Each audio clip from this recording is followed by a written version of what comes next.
I'll challenge you to a race. I'm Toastmaster, fellow Toastmasters, and welcome guests. Jack O'Hare is a banker. You know the sort. He's a high flyer, lives in Montenotte, has a wife who lunches, 2.3 children, a mortgage, a massive negative equity. Every day, before going to work, Jack would run 5 miles. Every day, he would challenge himself to do better, go faster. On his way to work, every morning, he would drop into Centra in Oliver Plunkett Street, and he would order a skinny latte. And as often as not, he would be served by George Tuttle.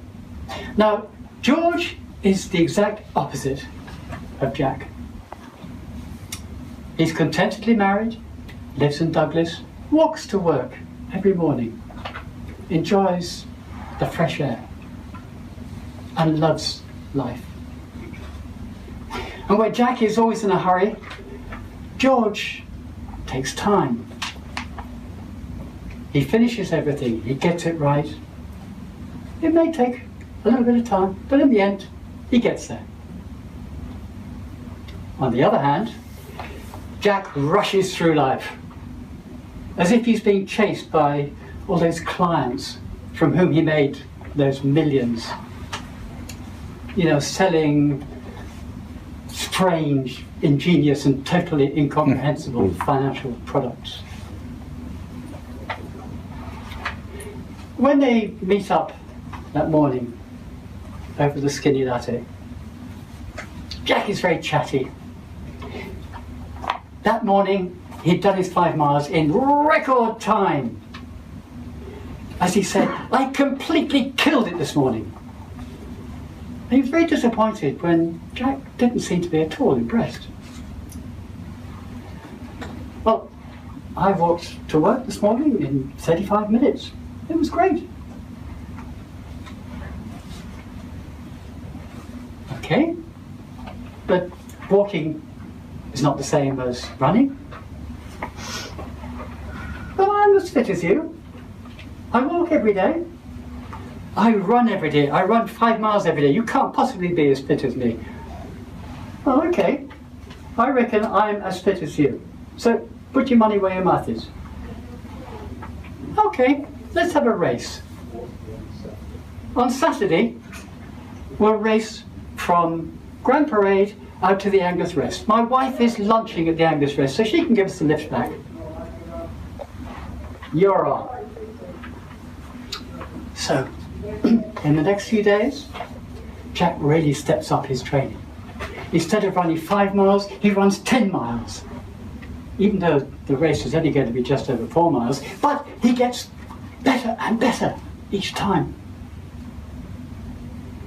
George, on the other hand, walks to work every morning.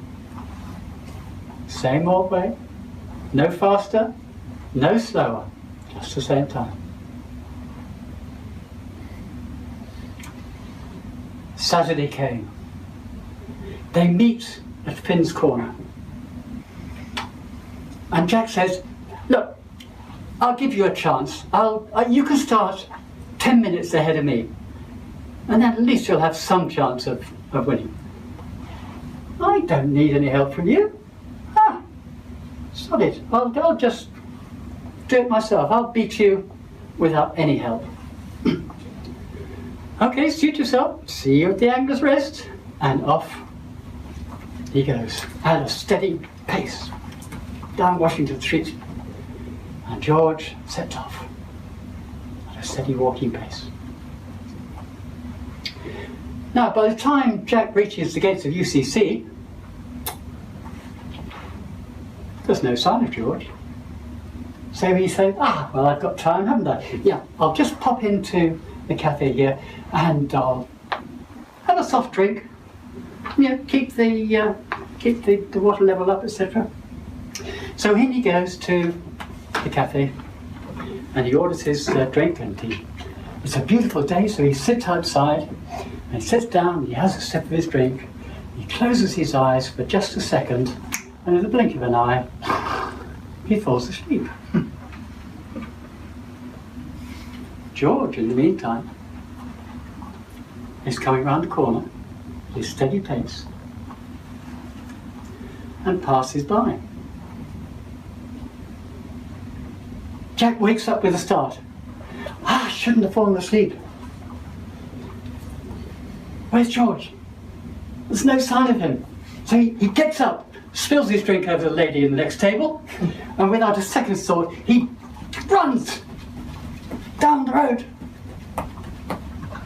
By the time he gets to the traffic lights at the Carrigahan, there's no sign of George.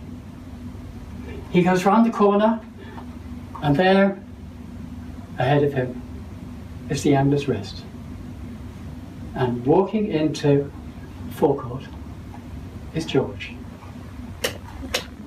You see, Jack lost the race. Now for the Toastmasters, as Aesop said in his fable, the tortoise and the hare, only in this case it's Tuttle and O'Hare. More haste, less speed. I'm a Toastmaster.